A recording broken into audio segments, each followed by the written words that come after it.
So, posible kayo makakaroon ng sakit ng ulo or pinakamabigat ng kabilang ulo. Okay? Ano pa?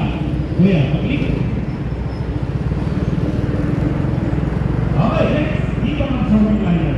Hindi na lang nabuha natin ang isa rin yan, parang makita nyo.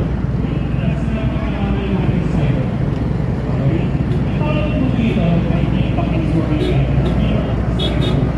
Okay? Sino po may ginagawa ko sa mga appliances, gaya nitong mga to. Okay? Pero pag nandito sa helmet, kamukala.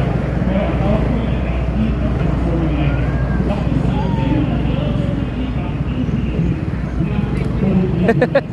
Na-enjoy.